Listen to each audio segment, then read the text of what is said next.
కేసులో చంద్రబాబుని అరెస్ట్ చేసినప్పుడు కూడా వాళ్ళు సేమ్ ఇదే అన్నారు. వాళ్ళు ఎప్పుడు జగన్ని జైలు పక్షాన్ని 16 నెలలు ఉన్నాడు, జైల్లోకి వెళ్ళినోడికి ఏం తెలుస్తుంది అని అన్నారు. అది జగన్ అనిపించుకుంటున్నాడు కాబట్టి చంద్రబాబును లోపల వేస్తే ఇంకా సమానం అయిపోద్ది, నన్ను అనలేరు వాళ్ళని అనలేరని. ఇప్పుడు మళ్ళీ మీరు రెండింటి మధ్య అడుగుతాడు. నేను నా మాటలు గమనిస్తే మీరు ప్రతిసారి నేను మా మాటలు వాళ్ళ మాటలు పక్కకు తోసి వాస్తవం ఏదో చూడండి ప్రజలకు అప్పీల్ చేస్తున్నా, మీడియాకు అప్పీల్ చేస్తున్నా. ఇప్పుడు కూడా అదే చెప్తున్నా.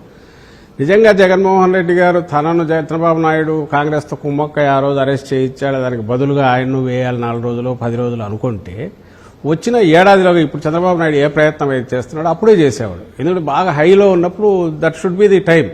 ప్రజలు కూడా ఎవరు క్వశ్చన్ చేయరు, డౌట్ రాదు. ఎందుకు 3 ఏళ్ళు 4 ఏళ్ళు ఎందుకు పట్టింది అంటే ఆధారాలన్నీ పూర్తి ఎవిడెన్స్లన్నీ కరెక్ట్గా ఇచ్చేస్తున్నారా, ఇన్వెస్టిగేషన్ ప్రాపర్ జరిగి పక్కా ఎవిడెన్స్ ఉంటేనే చేయండి అని ఆయన డైరెక్షన్ ఇచ్చినందువల్లనే అంత సమయం పట్టింది. విత్ ప్రూఫ్స్ ఎవిడెన్సెస్ ఆ రోజు అరెస్ట్ జరిగింది. నిప్పు లేనిది పొగరాదు అంటారు మీరు. నిప్పు లేదు పొగలేదు అంటారు.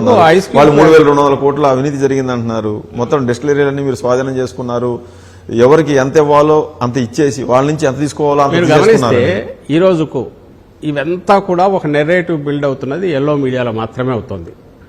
ఎందుకు ఎల్లో మీడియా అంటున్నా అంటే అది పేర్లు అనడం కూడా అనవసరం. అది ఒక న్యూస్ పేపర్లా, టీవీలా, లేదా వాళ్ళ మ్యానుఫ్యాక్చరింగ్ యూనిట్లు ఉన్నాయి ఫేక్ దీన్ని న్యూస్ను కానీ లేదా అబద్దాలను ఇచ్చేసేటివి అవి కానీ ఇవన్నీ కలిసి ఒక క్యాంపెయిన్ మెషిన్ లాగా నడుస్తున్న దాంట్లో కన్సర్టెడ్గా కంటిన్యూస్గా ఒక క్యాంపెయిన్ నడుపుతూ వచ్చి అదే వీటిలో కూడా వస్తున్నాయి, ఎఫ్ఐఆర్లో వస్తుంది, అరెస్ట్లో వస్తున్నాయి, దెన్ ఛార్జ్షీట్లో కూడా నిన్న వచ్చింది. చిన్న డీవియేషన్ లేదు. అయితే దానికి పునాది లేదు. మీరు గమనిస్తే నేనేమంటున్నాను, వాళ్ళు నిన్నటిదే ఛార్జ్షీట్ ఫైనల్ తీసుకున్నాం. దీని గురించే ఈరోజు డిస్కషన్ అన్నారు కాబట్టి దీని గురించే నేను చెప్తాను. నిన్న ఛార్జ్షీట్ తీసుకున్నాం.